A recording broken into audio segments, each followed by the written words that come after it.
आज के इस प्रोग्राम के सदर सीपी बशीर साहब स्टेज पर बैठे पॉपुलर फ्रंट ऑफ इंडिया के नेशनल लीडर्स, स्टेट लीडर्स, मेरे सामने बैठे हुए मेरे भाइयों बहनों, आप सबको अस्सलाम वालेकुम वरहमतुल्लाहि वबरकातुहू। मैं इंशाअल्लाह मेरी बातें जो है हिंदी ज़बान में करूँगा, क्योंकि बहुत सारे लोग जो इस उम्मीद में बैठे हैं कि पॉपुलर फ्रंट कल ख़त्म होने वाला है, उन्हें मलयालम समझ में नहीं आता, उन्हें हिंदी में समझाना होगा। क्योंकि आज का हमारा ये प्रोग्राम जो है, आप ऐसा मत सोचिए कि कैलीकट में ये प्रोग्राम हो रहा है। ये कैलीकट में प्रोग्राम नहीं हो रहा है। ये प्रोग्राम कैलीकट में हुआ तो भी ये प्रोग्राम का जो असर है इंडिया के अलग अलग इलाकों में हो रहा है, खासकर नागपुर में और दिल्ली में इसका असर हो रहा है। केरला में ये कॉन्फ्रेंस इंपॉर्टेंट इसलिए है क्योंकि आपको याद रखना है, आज से 4 महीने पहले आलेपी में इसी कॉन्फ्रेंस के वक्त एक स्लोगन को इशू बनाकर एक छोटा मासूम बच्चा जिसके दिल में चंद बातें आ गई, उसने आकर स्लोगन कह दिया। आरएसएस के खिलाफ उसने एक स्लोगन कह दिया। उस स्लोगन को, एंटी आरएसएस स्लोगन को एंटी हिंदू स्लोगन बनाकर एक national international campaign popular front के खिलाफ चलाया गया। इसी केरला के अंदर सीपीएम गवर्नमेंट ने आरएसएस के इस एजेंडा, आरएसएस के इस प्रेशर में आकर मेजॉरिटी वोट्स को अपीस करने के लिए 35 से ज्यादा पॉपुलर फ्रंट के लोगों को अरेस्ट किया। पूरे केरला में अलग अलग ऑफिसेस के अंदर रेड्स हुए। पूरे इंडिया के नेशनल मीडिया में प्राइम टाइम में कहने लगे कि पॉपुलर फ्रंट जहां शुरू हुआ था केरला में, वहीं पर पॉपुलर फ्रंट प्रॉब्लम में है। पॉपुलर फ्रंट के लीडर्स जेल में हैं, पॉपुलर फ्रंट के ऑफिसेस में रेड हो रहा है, popular front finish, popular front खत्म हो गया। उसके बाद बिहार में बिना किसी एक वजह के 24 पॉपुलर फ्रंट ऑफ इंडिया के मेंबर्स का नाम एक फेक केस में डाला गया। एक फेक केस में तेलंगाना के अंदर 20 से ज्यादा पॉपुलर फ्रंट मेंबर्स के ऊपर यूएपीए केस डाला गया। और बहुत सारे लोग प्राइम टाइम में बैठकर, न्यूज में बैठकर बहुत खुश हो रहे थे कि पॉपुलर फ्रंट केरला में खत्म, पॉपुलर फ्रंट बिहार में खत्म, पॉपुलर फ्रंट तेलंगाना में खत्म, पॉपुलर फ्रंट पूरे इंडिया में खत्म। लेकिन आज के इस प्रोग्राम ने उनको जवाब दे दिया है कि जिस तरीके से ये समुद्र में जो लहरें होती हैं, उन लहरों को रोकने के लिए आप कंक्रीट डालो या पत्थर डालो या स्टील डालो, ये समुद्र रुकने वाला नहीं। उसी तरह पॉपुलर फ्रंट के सामने आप यूएपीए डालो, ईडी डालो, एनआईए डालो, पॉपुलर फ्रंट रुकने वाला नहीं है। इंशाअल्लाह आज केरला में जो हमने प्रूव किया है कि आलेपी के बाद जो हमारे ऊपर एक कैंपेन किया गया था, उस कैंपेन के बाद आज केरला में हमने इतना बड़ा एक कॉन्फ्रेंस किया है। मैं हमारे तेलंगाना के भाइयों से कहना चाहता हूं, मैं हमारे बिहार के भाइयों से कहना चाहता हूं, इंशाअल्लाह इससे बड़ा कॉन्फ्रेंस बिहार और तेलंगाना में भी हम करेंगे। पॉपुलर फ्रंट के बारे में जो नेगेटिव प्रोपेगेंडा फैलाया जा रहा है न्यूज चैनल एंकरों से, उनसे भी मैं कह रहा हूं, क्या अभी भी आपको अकल नहीं आई? अभी भी आपको समझ में नहीं आ रहा है?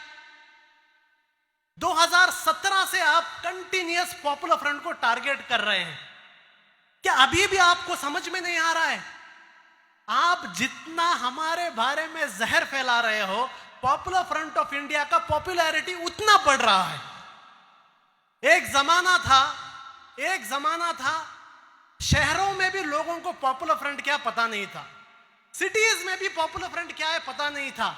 मुझे हाल ही में एक न्यूज चैनल के रिपोर्टर ने कहा, एक नेशनल न्यूज चैनल के रिपोर्टर ने कहा अपने कैमरामैन से पूछकर कि आज से 5 साल पहले पॉपुलर फ्रंट को सिटी में भी कोई नहीं जानता था, लेकिन अभी इंडिया के गांव गांव में बच्चा बच्चा पॉपुलर फ्रंट को जानता है। तो इन मीडिया से ये जो पॉपुलर फ्रंट के खिलाफ जो कैंपेन्स चला रहे हैं, उनसे मैं सिर्फ इतना कहना चाहता हूं, आप जो है पॉपुलर फ्रंट को टारगेट करने का ये कैंपेन बंद कर दिए। उसके बदले आपको एजेंडा चाहिए। बहुत सारे एजेंडा इंडिया के अंदर है। चीता है जो नामीबिया से आया, ये चीता और मोदी का केमिस्ट्री क्या है उसके बारे में शो कीजिए। आपको इश्यूज चाहिए, गटर में से गोबर गैस कैसा बनता है उसके बारे में आप प्रोग्राम्स कीजिए। चाइना को किस तरीके से इंडिया का जमीन ये नरेंद्र मोदी गवर्नमेंट दे रही है उसके बारे में प्रोग्राम कीजिए। रेडार से किस तरीके से मोदी ने इंडिया को बचाया उसके बारे में आप प्रोग्राम कीजिए, क्योंकि पॉपुलर फ्रंट के बारे में प्रोग्राम कर कर कोई रिजल्ट नहीं मिल रहा है आपको, और इंशाल्लाह आगे कोई रिजल्ट मिलने वाला भी नहीं है। देखिए, ये जो आज हमारा कैंपेन है, ये जो कॉन्फ्रेंस है, सेव द रिपब्लिक नाम का एक कैंपेन जो पॉपुलर फ्रंट ऑफ इंडिया ने 26 जनवरी को कन्याकुमारी से शुरू किया था। देखिए, पॉपुलर फ्रंट को जो लोग जानते हैं, जो पॉपुलर फ्रंट को स्टडी करते हैं, वो लोग एक बात जानते हैं कि पॉपुलर फ्रंट शुगर कोटेड बात नहीं करता। हम ये शुगर कोटेड, चॉकलेट, ऐसे मीठे मीठे बातें हम नहीं करते। जो है वो हम बोलते हैं, जो सच है वो हम सामने रखते हैं। हमें अगर एक कैंपेन करना था तो कोई शुगर कोटेड जोड़ो तोड़ो इस तरीके का कैंपेन हमें नहीं करना है। हमें डायरेक्ट कैंपेन करना है।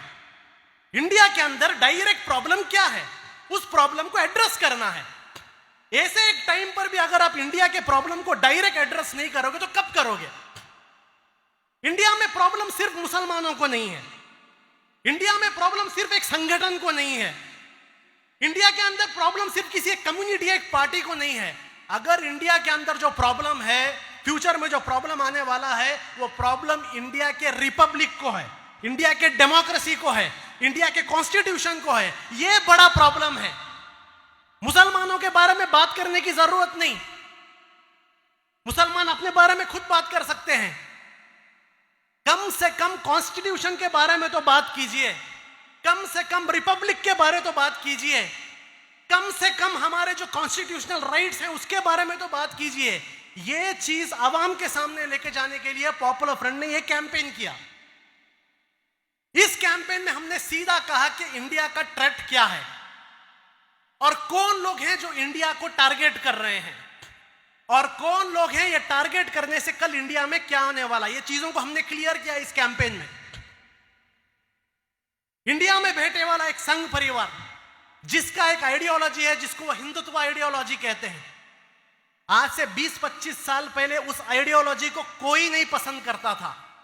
हिंदू धर्म के लोग भी हिंदुत्व को उन्होंने रिजेक्ट कर दिया था हिंदुत्व को। लेकिन आज हिंदुत्व को इंडिया का मेन स्ट्रीम आइडियोलॉजी बनाया जा रहा है, हिंदुत्व को नॉर्मलाइज किया जा रहा है। आप हिंदुत्व के बारे में क्रिटिसाइज करेंगे तो मीडिया चैनल्स कहते हैं देखो हिंदू धर्म को क्रिटिसाइज कर रहे हैं। कब से हिंदुत्व हिंदू धर्म हो गया? कब से आरएसएस का एक आइडियोलॉजी जो सावरकर के नाम एक शख्स ने जिसको प्रमोट किया था, कब उसका आइडियोलॉजी हिंदू धर्म का आइडियोलॉजी हो गया? यही काम 2014 से फुल फ्लेज में हो रहा है। इंडिया को चाइना की तरह, रशिया की तरह एक सिंगल पार्टी, एक रूल कंट्री बनाने की कोशिश की जा रही है। चाइना में आप ऐसा प्रोग्राम नहीं कर सकते, रशिया में आप ऐसा प्रोग्राम नहीं कर सकते, सीरिया में आप ऐसा प्रोग्राम नहीं कर सकते, क्योंकि वहां पर डेमोक्रेसी नहीं है, वहां पर सिंगल पार्टी रूल है। इजिप्ट में आप नहीं कर सकते, बहुत सारे डिक्टेटर कंट्री में आप नहीं कर सकते। और बीजेपी चाहती है, आरएसएस चाहती है इंडिया के अंदर भी जो ये डेमोक्रेटिक राइट्स है, इस डेमोक्रेटिक राइट्स को छीन लिया जाए ताकि इंडिया को भी चाइना के जैसा बनाया जाए, इंडिया को भी रशिया के जैसा बनाया जाए, इंडिया को भी जो है सीरिया के जैसा बनाया जाए। ये बीजेपी आरएसएस का टारगेट है। इस कैंपेन को, इस उनका जो एक प्रोपेगेंडा है, उस प्रोपेगेंडा को चैलेंज करने के लिए कैंपेन हमने बनाया है। नंबर 1, नंबर 2, ये साल बीजेपी ने, आरएसएस ने एक नया कैंपेन शुरू कर दिया था, आजादी का अमृत महोत्सव। सब लोगों ने बहुत अच्छी तरीके से उस कैंपेन में साथ दिया, लेकिन इस कैंपेन में आजादी के नाम पर बीजेपी असल एजेंडा क्या पुश कर रहा था? बीजेपी, आरएसएस असल एजेंडा यह पुश कर रहा था कि इंडिया के फ्रीडम स्ट्रगल का जो हिस्ट्री है, उस हिस्ट्री को चेंज करने की आरएसएस कोशिश कर रहा था। इंडिया के फ्रीडम स्ट्रगल में आरएसएस का जो जीरो रोल है, उस जीरो रोल को बदलकर पूरा का पूरा फ्रीडम स्ट्रगल का क्रेडिट लेने की आरएसएस कोशिश कर रहा था। हमने उस वक्त यह कैंपेन किया।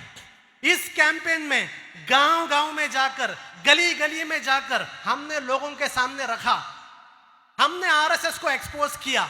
हमने बताया 1925 से लेकर 1947 तक इंडिया में एक भी कैंपेन फ्रीडम के लिए आरएसएस ने नहीं किया। यह हिस्ट्री है।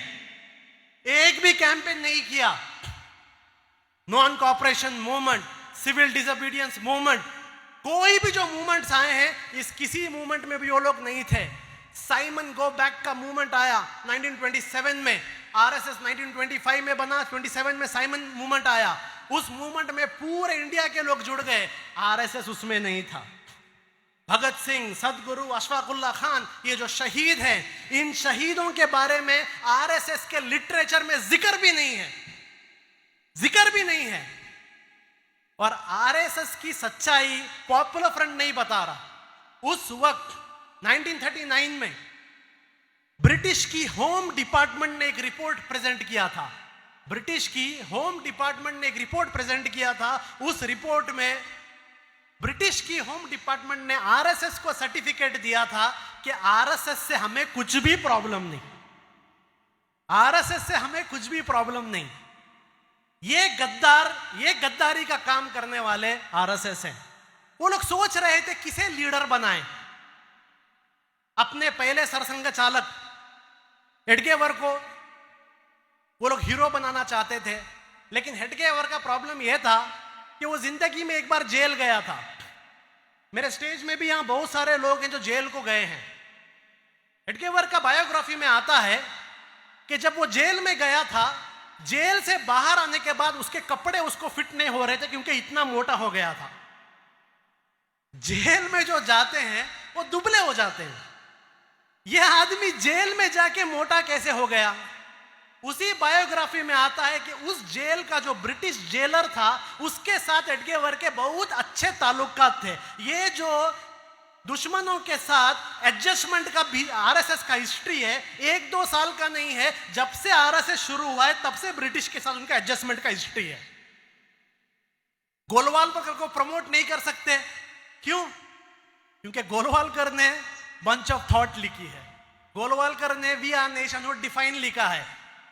और जो भी आदमी बंच ऑफ थॉट और वी आर नेशनहुड डिफाइन किताब पढ़ता है, उसमें पता है कि यही गोलवालकर था जिसने इंडिया में कहा था, ओ हिंदुओं, तुम ब्रिटिशों से लड़कर अपना खून मत वेस्ट करो, अपना खून बचा के रखो, क्योंकि तुम्हें ये खून बचा के रखना है असल दुश्मनों से लड़ने के लिए। वो असल दुश्मन कौन है? नंबर 1 मुस्लिम, नंबर 2 क्रिश्चियन, नंबर 3 कम्युनिस्ट। इनसे लड़ने के लिए अपना खून बचाओ। यह गोलवालकर को भी हीरो नहीं बना सकते, आरएसएस हिस्ट्री चेंज नहीं कर सकता।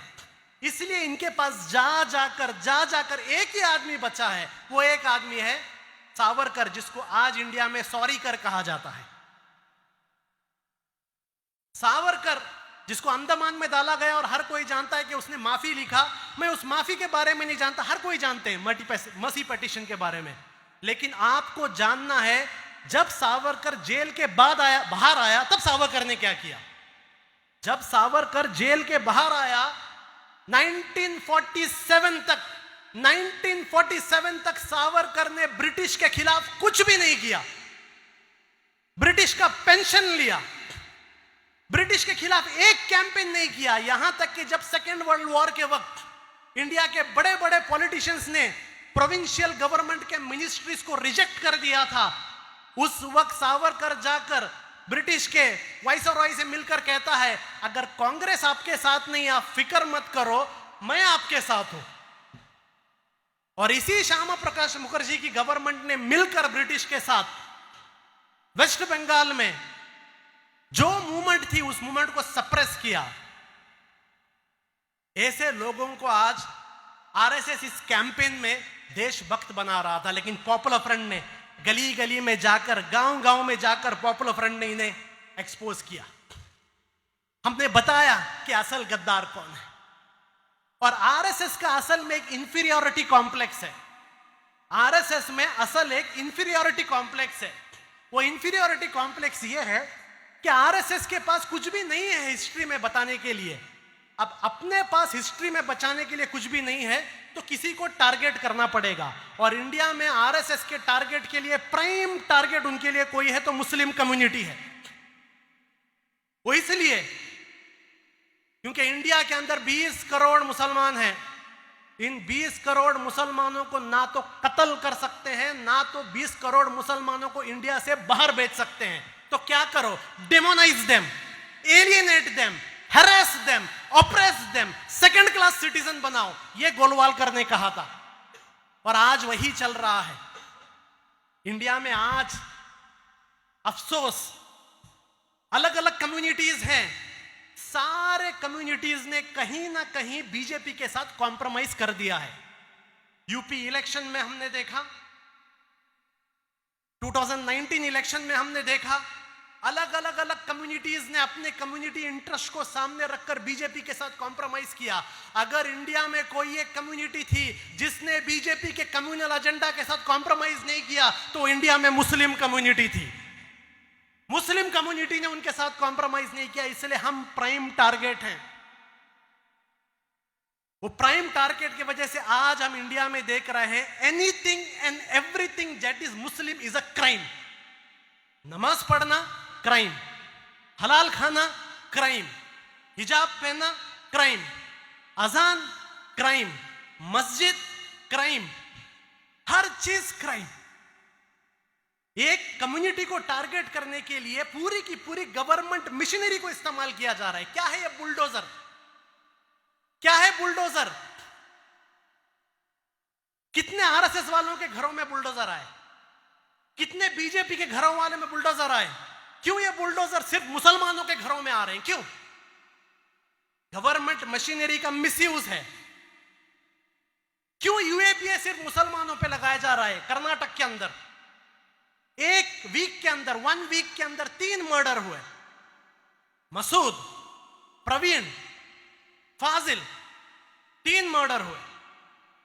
मसूद के मर्डर में no compensation, no UAPA, no NIA.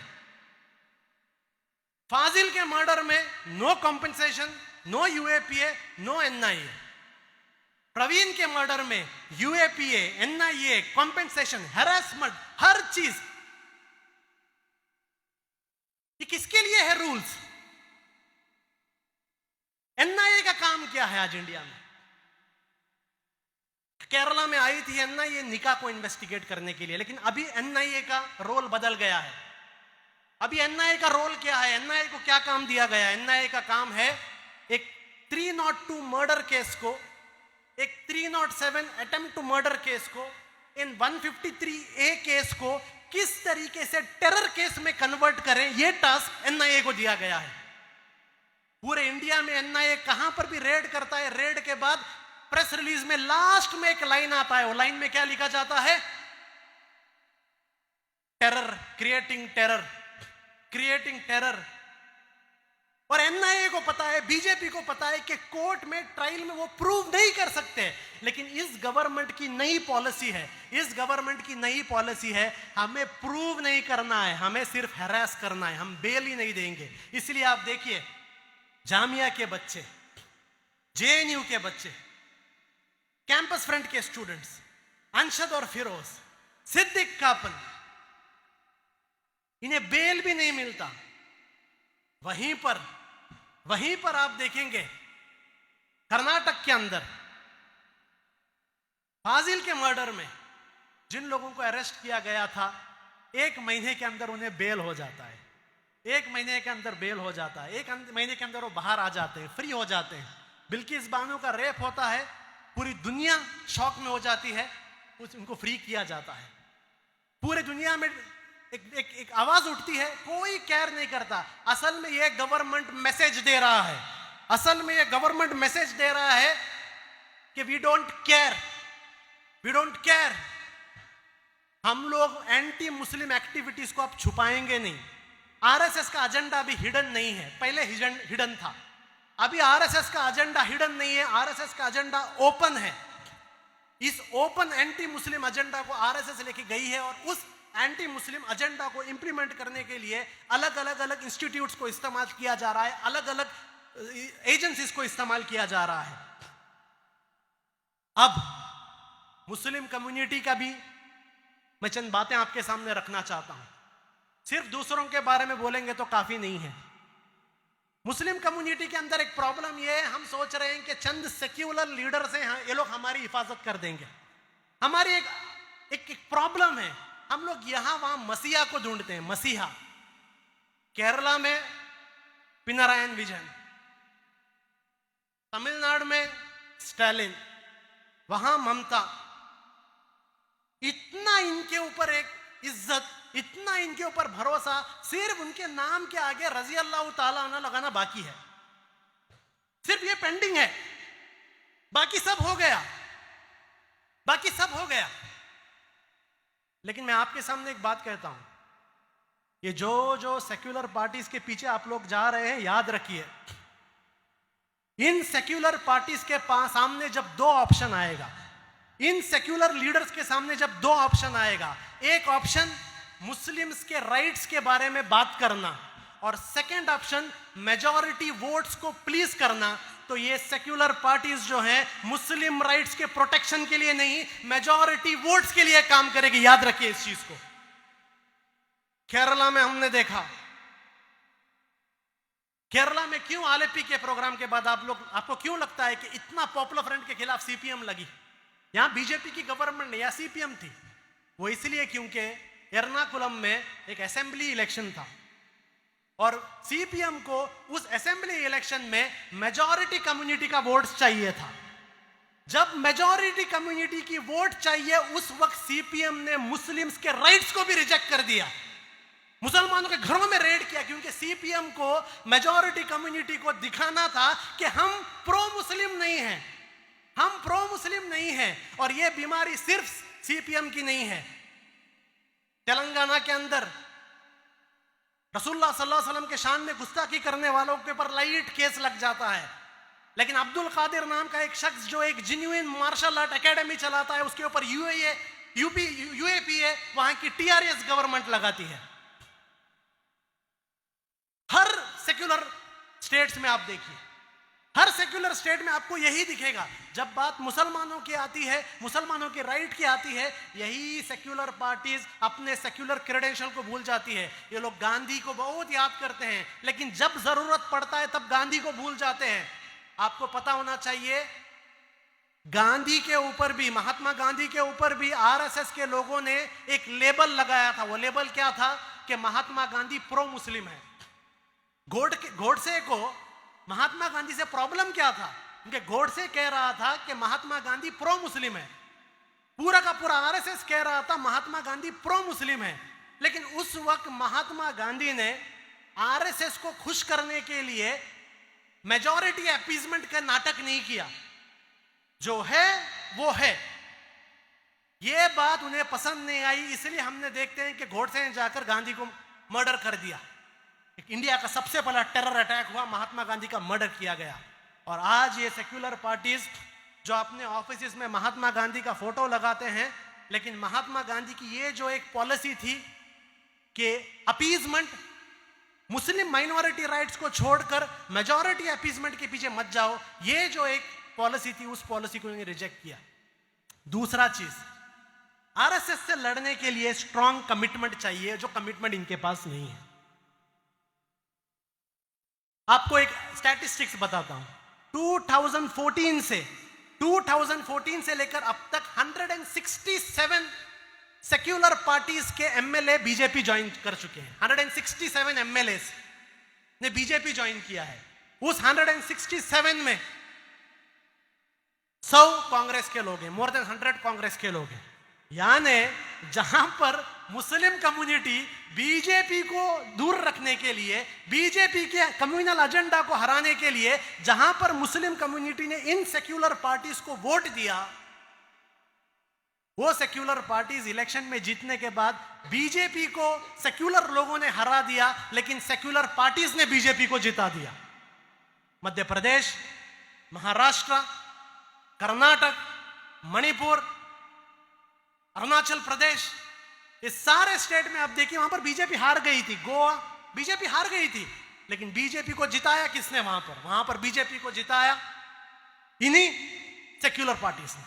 तो देखिए आप इन पर जो एक भरोसा है, वो भरोसा आंख भर करके करना, ये भी कोई भी एक अक्लमंदी की बात नहीं। मुसलमानों को अपना एक पॉलिटिकल स्ट्रैटेजी जरूरी है, और इंडियन कॉन्स्टिट्यूशन में, इंडियन डेमोक्रेटिक सिस्टम में आइडेंटिटी पॉलिटिक्स कोई हराम नहीं है।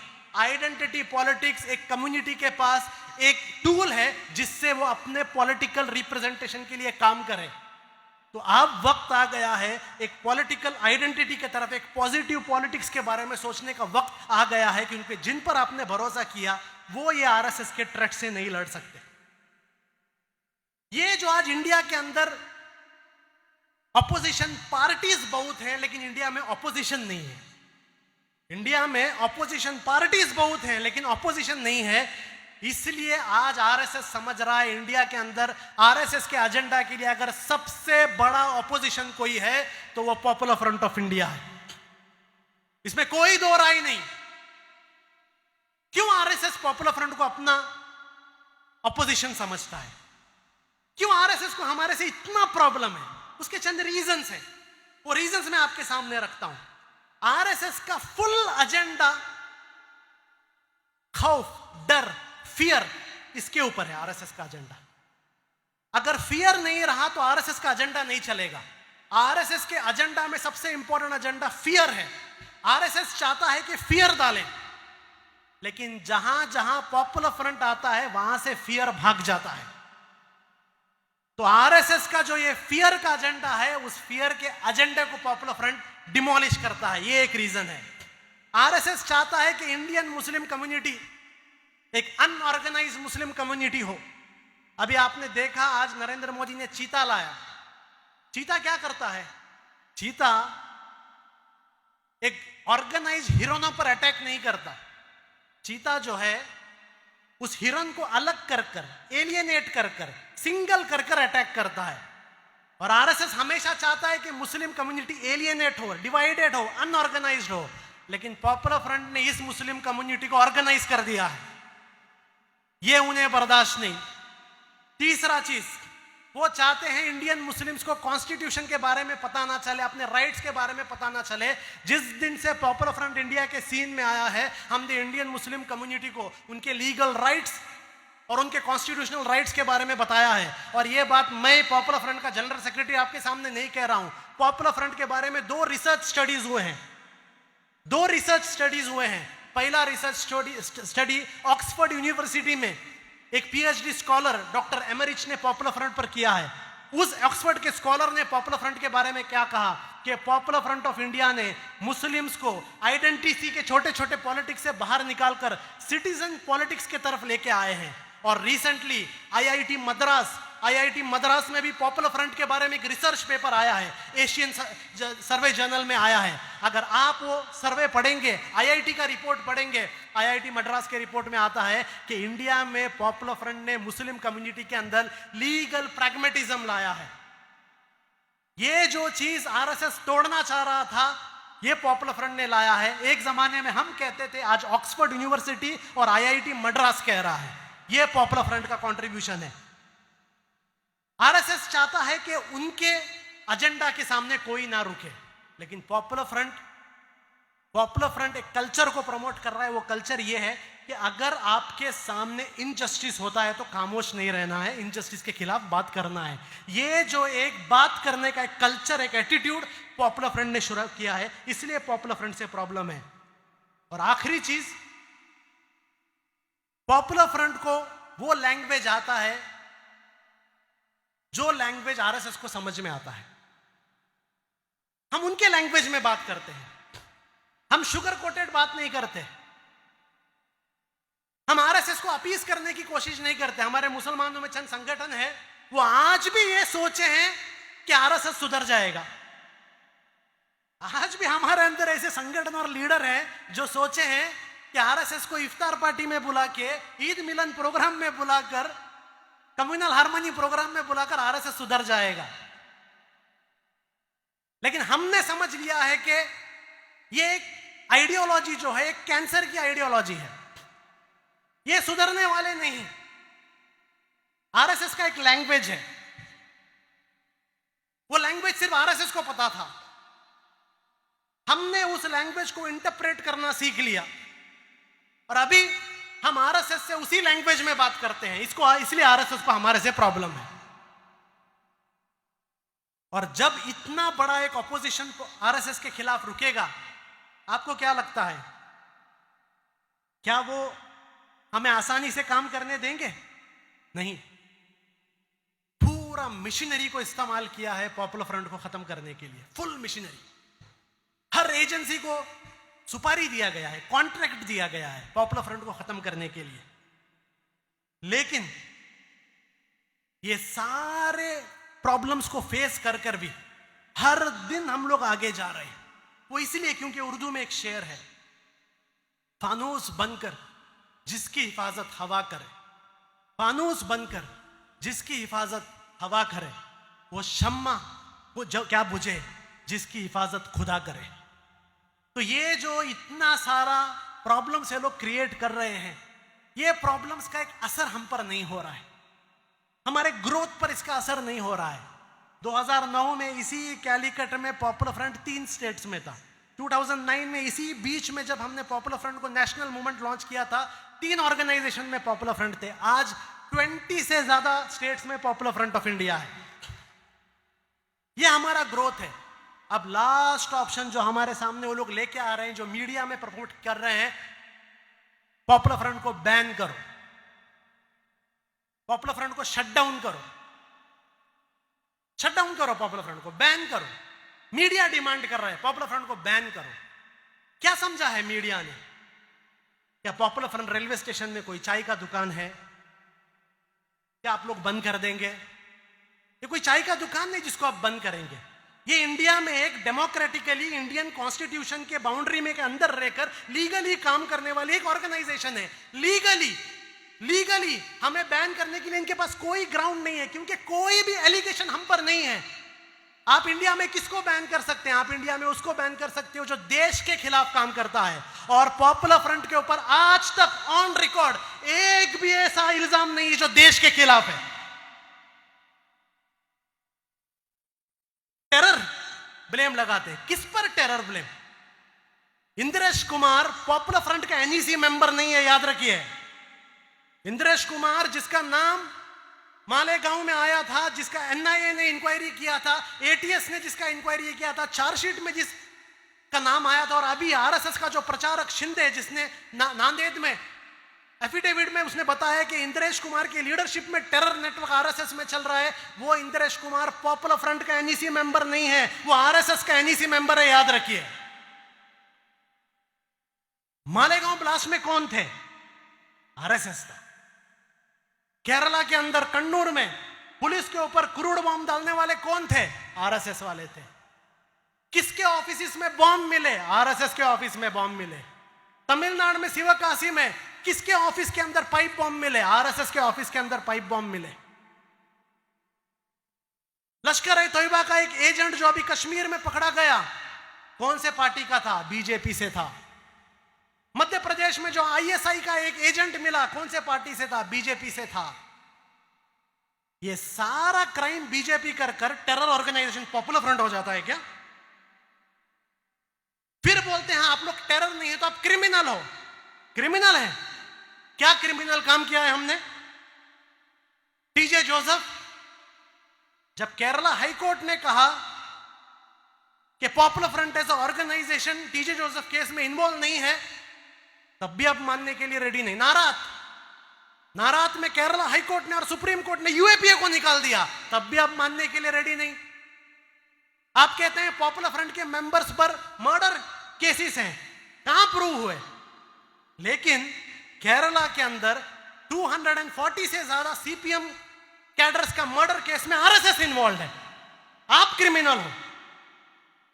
और मैं यहां पर लिबरल्स से भी कहना चाहता हूं, मैं यहां पर लिबरल्स और सेक्युलर से भी कहना चाहता हूं, यही लिबरल्स और सेक्युलर्स आकर कहते हैं नहीं पॉपुलर फ्रंट के ऊपर एलिगेशन है, हम पॉपुलर फ्रंट के साथ काम नहीं कर सकते। आप सीपीएम के साथ काम कर सकते हैं। वो सीपीएम जिस पर आरएसएस वर्कर और बीजेपी वर्कर और पॉपुलर फ्रंट वर्कर्स का मर्डर केसेस है, वो सीपीएम क्रिमिनल नहीं है। आप टीएमसी के साथ काम कर सकते हैं, जिसके कैडर ने एक घर के अंदर 11 लोगों को जिंदा जला दिया, वो टीएमसी क्रिमिनल नहीं है। कांग्रेस पार्टी के लोग अलग अलग स्कैम में मर्डर केसेस में इन्वॉल्व हैं, वो लोग क्रिमिनल नहीं है। पॉपुलर फ्रंट क्रिमिनल है। आपको असल प्रॉब्लम पॉपुलर फ्रंट से नहीं, आपको असल प्रॉब्लम यह है क्योंकि पॉपुलर फ्रंट एक मुसलमानों की बनाई हुई तंजीम है। यह आपको असल प्रॉब्लम है, यह आपको असल प्रॉब्लम है। यह पूरे ड्रामेबाजी है। खरगोन में कहा गया पीएफआई, हरौली में कहा गया पीएफआई, जहांगीरपुरी में कहा गया पीएफआई। मैं मीडिया से पूछता हूं कहां है पीएफआई? खरगोन के चार्जशीट में पीएफआई है, खरौली के चार्जशीट में पीएफआई है, जहांगीरपुरी के चार्जशीट में पीएफआई है? नहीं है। लेकिन आप कन्वीनियंटली इग्नोर करते हैं कि राजस्थान के खरौली के चार्जशीट में आरएसएस के लोकल प्रचारक का नाम है, वो आप इग्नोर कर सकते हो। तो ये क्रिमिनल एंगल भी निकाल दिया। मैं ये बातें आपके सामने इसलिए कह रहा हूं क्योंकि आपके सामने जब भी कोई आकर कहे पॉपुलर फ्रंट टेरर ग्रुप है, पॉपुलर फ्रंट क्रिमिनल ग्रुप है, उनको बोलिए प्रूव करके दिखाइए। एलिगेशन लगाने से कुछ नहीं होता, प्रूव करो। हम पर आप एलिगेशन प्रूव भी नहीं कर सकते, लेकिन आरएसएस का इन्वॉल्वमेंट कोर्ट में प्रूव भी हो गया है। इसलिए हम कहते हैं कि डेमोक्रेटिकली लीगली हमें बैन नहीं कर सकते, क्योंकि we work within the constitution. मैं मेरी बात आखिरी करते हुए आपके सामने खत्म करते हुए 2-3 चीज रखता हूं। ये जो पॉपुलर फ्रंट का काम है, बहुत सारे लोग आजकल सोशल मीडिया में पूछते हैं। मैं पूरे इंडिया के आवाम से कहता हूं, सोशल मीडिया में बहुत सारे लोग हमसे कहते हैं हमें पॉपुलर फ्रंट में जुड़ना है, हमें पॉपुलर फ्रंट में जुड़ना है।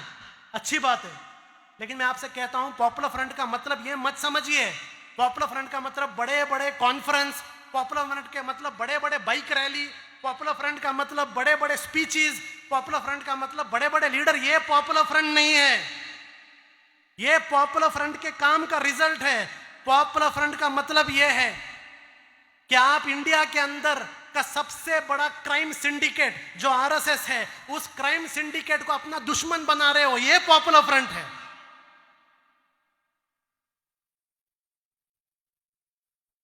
शान जो हमारा भाई केरला में था जिसने अपनी जान दी, वो पॉपुलर फ्रंट है।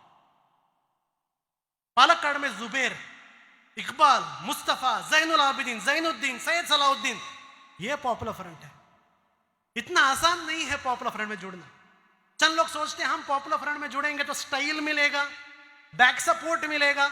नहीं, मैं कुछ भी गारंटी नहीं दे सकता। पॉपुलर फ्रंट में जुड़ने में स्टाइल या पॉपुलर फ्रंट में जुड़ने से बड़ा बैकग्राउंड सपोर्ट कुछ नहीं मिलेगा। हाँ, क्या मिलेगा? पॉपुलर फ्रंट में जुड़ने में इतना मिल सकता है, हम ये गारंटी दे सकते हैं, आपकी करेज और आपकी बहादुरी का टेस्ट तो जरूर मिलेगा। ये हम गारंटी दे सकते हैं। पॉपुलर फ्रंट में अगर जुड़ेंगे तो इतना गारंटी हम आपको प्रूव कर सकते हैं कि आपका जो ये जोश है, ये जोश सिर्फ इमोशन है या कमिटमेंट है, ये प्रूफ हम लोग पॉपुलर फ्रंट में जुड़ने के बाद दे सकते हैं। जुड़िए पॉपुलर फ्रंट के साथ, लेकिन ये मत समझिए कि पॉपुलर फ्रंट मतलब कोई बच्चों का खेल है, पॉपुलर फ्रंट मतलब बड़े बड़े प्रोग्राम्स हैं, पॉपुलर फ्रंट का मतलब बड़े बड़े स्पीचेस हैं। ये पॉपुलर फ्रंट नहीं है, ये हमारा रिजल्ट है। पॉपुलर फ्रंट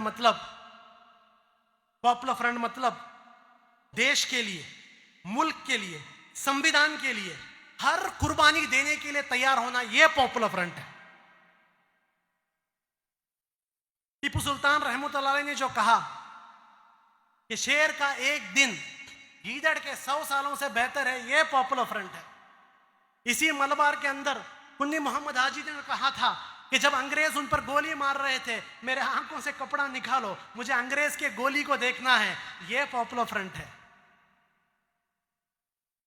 तो पॉपुलर फ्रंट में जुड़ना मतलब बच्चों का खेल नहीं है। पॉपुलर फ्रंट में जुड़ना मतलब Indian constitution, Indian social fabric, Indian secular system और इंडिया के अंदर जो एक राइट्स हैं उस राइट्स को प्रोटेक्शन की जिम्मेदारी लेना है।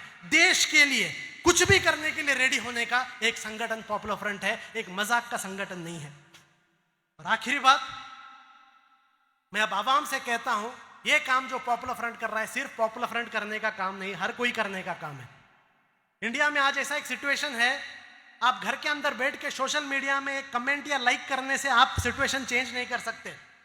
बहुत सारे लोग हमसे आके कहते हैं हम दिल से पॉपुलर फ्रंट के साथ हैं, हमें भी पता है दिल से हमारे साथ हैं, लेकिन एक वक्त ऐसा आता है जब अपने कंफर्ट जोन से बाहर निकलना पड़ता है। सिर्फ दिल से पॉपुलर फ्रंट को सपोर्ट करना काफी नहीं, जबान से भी करना जरूरी है, जबान से भी करना जरूरी है। तो अब वो वक्त चला गया जब ये सोचना कि साल में एक बार पॉपुलर फ्रंट को डोनेशन दे देंगे सब ठीक हो जाएगा, हमारा जिंदगी की जिम्मेदारी ठीक हो जाएगी, वो वक्त चला गया। वो नॉर्मल टाइम्स में था। अभी जब एक इंडिया को, एक डेमोक्रेटिक कंट्री को एक फैसिस्ट स्टेट बनाने की कोशिश हो रही है, ऐसे टाइम पर घर के अंदर एसी रूम में बैठकर एक्टिविज्म नहीं चलेगा। अब आपको पॉपुलर फ्रंट के साथ कंधे से कंधा मिलाकर बाहर आना पड़ेगा। मेरी बात खत्म करते हुए मैं एक सवाल आपके सामने रखकर मेरी बात खत्म करता हूं। पॉपुलर फ्रंट आपके सामने एक सवाल रख रहा है, हिस्ट्री को आपको आंसर देना है। इंडियन सोसाइटी को, हिस्ट्री को एक आंसर देना है। वो आंसर क्या है? जब 2014 के बाद इंडिया में डेमोक्रेसी को खत्म करने की कोशिश की जा रही थी, इंडिया के संविधान को खत्म करने की कोशिश की जा रही थी, इस वक्त में जब अपोजिशन अपना काम नहीं कर रहा था, उस वक्त ये जो हमारे देश के डेमोक्रेसी को खत्म करने वालों को किस तरीके से डेमोक्रेटिकली रेजिस्ट करें, ये बात जब पॉपुलर फ्रंट लोगों के सामने रख रहा था, उस वक्त आप क्या कर रहे थे? उस वक्त आप क्या कर रहे थे? आज से 30-40 साल बाद हिस्ट्री आपसे पूछने वाला है कि उस वक्त आपने क्या किया। उस वक्त सिर्फ आपने दिल के अंदर अपनी ख्वाहिशात को रखी, या उस ख्वाहिशात को दिल से बाहर निकाल के अपने जबान और अपने हाथों और पैरों तक लेके आकर आप इंडिया के डेमोक्रेसी को बचाने के लिए आपसे जो हो सकता है आपने किया? ये एक बहुत बड़ा सवाल है जिसका जवाब इंडियन सोसाइटी को हिस्ट्री में देना है। ये सवाल मैं इंडियन सोसाइटी के सामने रखकर अपनी बात को खत्म करता हूँ। वाखिर दाना अल्हम्दुलिल्लाहि रब्बिल आलमीन। अस्सलाम वालेकुम।